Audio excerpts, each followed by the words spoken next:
Right, so today we're going to use the stapler nail gun, and firstly we're going to take out the spring feeding mechanism that feeds pins into the stapler gun, right about here. So we'd have to push it in here at the bottom corner. We'd have to push it in and glide the spring mechanism out. Then we feed pins into the groove that ensures a steady supply of pins.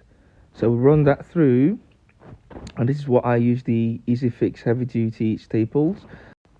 I have left links in the description just in case you want to get them sturdy staples, but the idea is just run it through the feeder groove there, get the spring mechanism and install it. But mind you, this is the incorrect way to do it. I'm only just showing this for ambience purposes to show why. If you install it this way, the staple nail gun wouldn't work, and that's because you've installed it in the release, eject, or pull position rather than the push position. So we're gonna take out the pins and go through the installation process again to show you the correct way to do it. Get the pins in just like we did before, but this time around we want to install the pins when the stapled gun is in the push position rather than the pull position. So I'll show you what I mean here. So basically get some pins out of the box, install the pins just like we did before, but this time around make sure you clench the handle of the staple nail gun just as you're fitting in the pins, but more preferably as you're fitting in the spring release mechanism.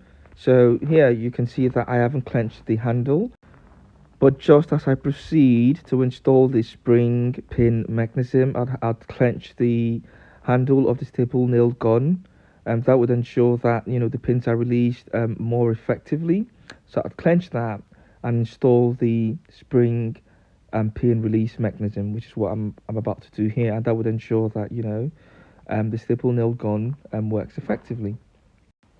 So push the spring mechanism into the groove or the glove compartment and ensure that it clicks into the slot there. So we have a perfectly good working staple nail gun here. So I'll proceed to nail that between the breathable clothing, the back clothing and the pine wood, and that should release effectively. Yeah, and so that's how you do it. And in case your pins are not 100% flush, you can get them flush onto the wood with a hammer, but it should go in fine. That's all for today. Don't forget to subscribe, like and share so that you'd be the first to get more upcoming videos as soon as they're made available. Catch up with you soon. Goodbye.